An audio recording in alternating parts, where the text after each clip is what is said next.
আসসালামু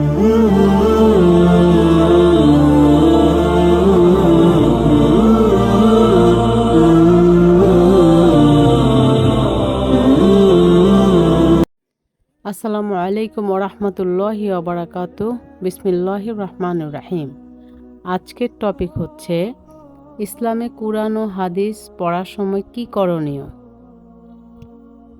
কুরআন ও হাদিস অধ্যয়ন করা এবং তা থেকে জ্ঞান সংগ্রহ করা ফরজ।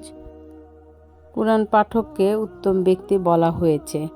তাকে প্রার্থনাকারীর চেয়েও বেশি সওয়াব দান করা হবে বলে ঘোষণা করা হয়েছে।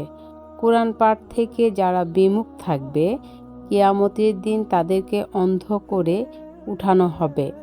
কুরআন পক্ষের অথবা বিপক্ষে সুপারিশকারী হবে। রাসূলুল্লাহ সাল্লাল্লাহু আলাইহি ওয়াসাল্লাম বলেছেন, আল কুরআন হয় তোমার পক্ষে দলিল হবে, না হয় তোমার বিপক্ষে দলিল হবে। আল হাদিস। কুরআন পাঠের সময় খেয়াল রাখতে হবে, 1 নম্বর হচ্ছে ওযু করে এবং সেই সাথে আউযুবিল্লাহ বিসমিল্লাহ সহকারে মধুর কণ্ঠে কুরআন তেলাওয়াত শুরু করতে হবে। 2 নম্বর হচ্ছে থেমে থেমে অর্থ বুঝে আয়াত পাঠের চেষ্টা করতে হবে। 3 নম্বর হচ্ছে কুরআন পাঠের সাথে সাথে অর্থসহ হাদিস পাঠ করতে হবে। 4 নম্বর হচ্ছে আয়াত দ্বারা নিজেকে সংশোধনের জন্য আমার মধ্যে যা নাই তা অর্জন করতে হবে, অন্যদিকে যা খারাপ আছে তা বর্জন করতে হবে। এই জন্য প্রয়োজনে তার তালিকা তৈরি করতে হবে।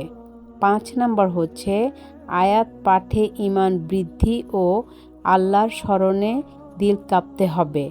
6 নম্বর হচ্ছে সে আমাদের দলে নহে যে সুর করে কোরআন পড়ে না। বুখারী।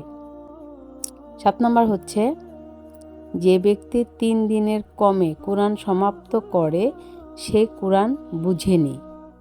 8 নম্বর হচ্ছে যে বাড়িতে কোরআন পাঠ হয় না সেটি একটি উজাড় বাড়ি, সে বাড়িতে মানুষ নয় অমানুষ বাস করে, যেমন ইঁদুর, ছোঁচা, বিড়াল, কুকুর, সাপ ইত্যাদি।